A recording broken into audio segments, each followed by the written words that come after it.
Hey guys, so I thought I'd make one more video before I turn in for the night, and the wind is blowing outside. There's supposed to be a big snowstorm coming, ice storm. So I thought that I would make another video about homelessness because I think it gets put in the news and then people forget. And I know right now, with it being as cold as it is probably a lot of people are going to the store and, stocking up as they normally do before storms happen and stuff. But I think this is a time when people get into that more panicky, really fast moving thing and maybe look past people around them. And I guarantee you, if you look around, that there are homeless individuals on the street around you. Like I had stated in previous videos, I used to work with the homeless population, and I quit after 4.5 years because I wasn't getting any help from the agency that I worked for. And I said I was going to take a month off and then, do some thinking of, and then get back out there and help in the ways that I could without being attached to agency restrictions or, being told that I was going to get help and never got it. So, but then I had an accident and that's put it all on hold. But I'm going to be out there pretty soon again. But tonight, like I said, the wind is blowing so hard. I know it's very cold because I've been outside putting my trash out. And earlier today, I was out when the person came to get my car. And it was freezing. I had to go in and put on like 2 jackets. And I think a lot of people assume that people on the streets have more options than they have. And I'm not trying to ding on any of the places that have shelters. Like we have a shelter here, but our shelter is maxed out where people are sleeping on the floor, like literally on the floor, because there's no more cots, and sleeping on the floor is better than being outside. But then, the people that have injuries already or poor health or older, like can't get down on the floor. So that creates some obstacles. But it hit me because it's times like these that I would start worrying more and I would start thinking more about the people that I've helped or even the people that I hadn't yet, that they were outside and they're freezing. And, that's where I've made videos telling people, like, I challenge you, go outside and stand in your driveway or stand in your backyard while you're letting your dog out. You know how you're telling your dog, like, hurry up and go so we can go back inside because it's freezing.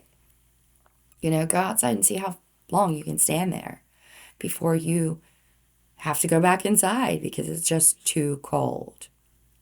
And now imagine that, there is no inside to go to. Or you've gone to the places where they told you to go and they have restrictions that you have to have an ID, but you don't have an ID because that got stolen. Or you can't get one because you don't have an address. And you can't get an address because you don't have money to get an address. And you don't have money because you can't get a job. And you can't get a job because you don't have an ID. And this never-ending loop that goes on with a lot of the population that me and others had helped is you can't get A because you have to have C first before you get A. And then you got to have Z first before you. And it just creates this thing where people stay in trauma. They stay in the I've asked and asked and asked. Some people get in learned helplessness stages where they just give up. Some people don't trust themselves anymore because they put all their trust in somebody else, or they put their trust in other places that said they would help and they haven't, or people and they haven't.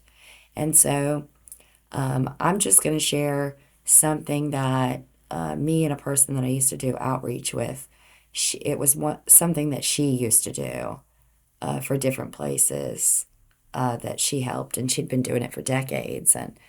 And so any presentation would ever get, she would start with this little exercise that she did where she would tell people, like, write down the 7 things that you absolutely need in life in order to survive. And give people a few minutes. And usually people are going to write my family, my job, my spouse, my kids, my pet, my home, all that. And then she would say, now cross out 2. Now look at your 5 that you've got and think about those 5 things that you absolutely need to survive. Now cross out 2. And then they'd go down to 3, and people would start crossing off, well, I guess I don't necessarily need my job. I would need my, children and my spouse and, maybe my home to survive. And then she would say, now take a good, long, hard look at that. Now cross out 2. And you'd be left with one thing. And a lot of people would sit and say, I can't. I can't. Like, how am I supposed to choose between my spouse and my children? Where the single ones would say, how am I supposed to choose between my job and my home? Like, I need both. How am I supposed to choose between this and this? And she'd say, you have to. Cross it out. So finally it'd get to like one thing. And usually it was a person's children or a person's spouse or, maybe a person's pet or, something. And then she'd say, now cross that out. And you could just see the shock on people's faces. And she told me about it before we did it the first time, about how many times she'd done this at different places and the shock that would come across people's faces. And it would be like, what do you mean cross out the one thing that I need to survive? And she'd say, cross it out. You have to. And some people would get teary-eyed or ask questions or whatever. And then she'd say, now that's what it's like to be homeless. That's what people on the street are enduring. All the things that they needed to survive, a lot of times are gone. The family, the spouse, the pets, the house, the job, everything. And then they're trying to get help. They're trying to get shelter. They're trying to be seen and heard. They're trying to get medical assistance. They're trying to get shelter. They're trying to get those things. But then funding is low. Workers are low. Our healthcare system is not made to help people immediately. I mean, you guys know that from how many times just to go to the doctor takes a while. Then if you need to see a specialist, that takes months and months and months and months and referrals. And, and imagine going through those things when you don't have your home to go to. You can't go inside where it's warm.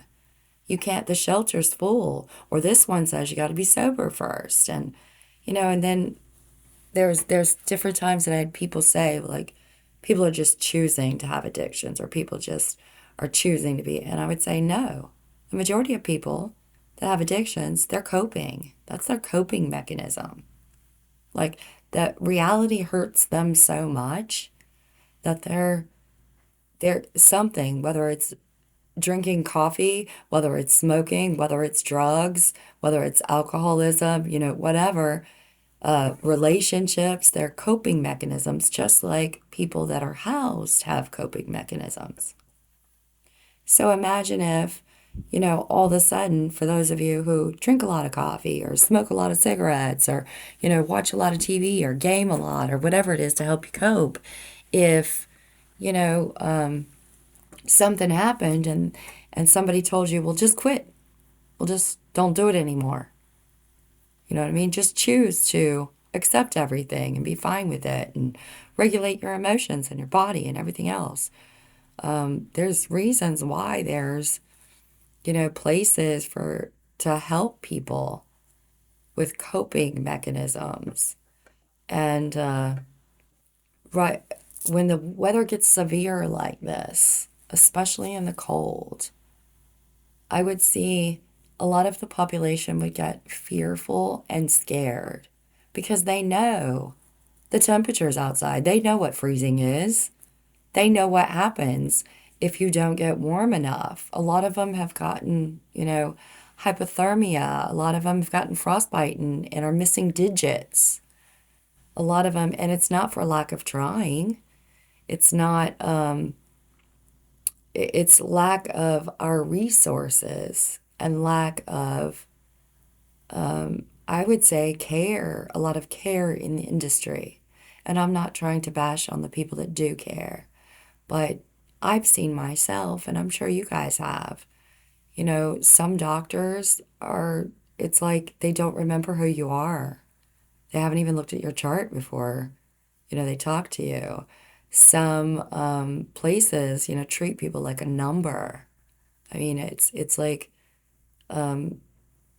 even with basic customer service things that there's been so many instances where I'm just like, wow, you really look like you hate your job. Maybe you should get a different job because, you're acting like I'm the problem when I want you to like check out my groceries or, what I mean? You're at customer service. Sorry, you're probably going to deal with problems here. But right now it is so cold outside. And if you guys look up the numbers, I mean, homelessness has increased so much. It wasn't just the pandemic. It's our economy is still like super expensive as if we're still in a pandemic. People say gas prices have gone down, but yeah, if you looked at the price of everything else, you know, nothing else is cheaper. So, I mean, I know that everybody's trying to survive, and a lot of that creates fear-based mindsets and panicky modes, and just like it does when the weather gets like this, is people get fearful of what could happen. What if I get snowed in? Yeah, and I just tell people, like, yeah, and then imagine that you don't have that home to be snowed in. Imagine then you're outside. Imagine, you don't have that friend to call. You don't have that family that will help you. You don't have other resources to help bear the load a little bit or to assist you in something. Imagine how scary that would be. Imagine how frightful you'd be. Imagine how forgotten you'd feel, how lost you'd feel. And then knowing that you've tried and tried and tried.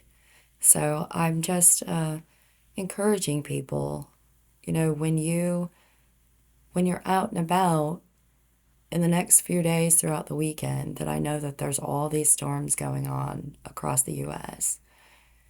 Try to slow down a little bit and look around you. If you're getting things for yourself, I've made another video about pick up a hand warmer or two and hand it out to that person that you absolutely know is homeless. A lot of people will say, oh, I wasn't sure, I didn't know, but people are desperate right now. And I know in the city where I'm in, they're cracking down on panhandling and they're cracking down on, any ways for people to get the resources that they can. And so people are going up and saying, do you have $1 to spare? Do you have something? And if you have extra, just give. Even, do a nice gesture for somebody else out of the kindness of your heart, because you never know who that person is. You never know, I strongly believe in karma, and you never know,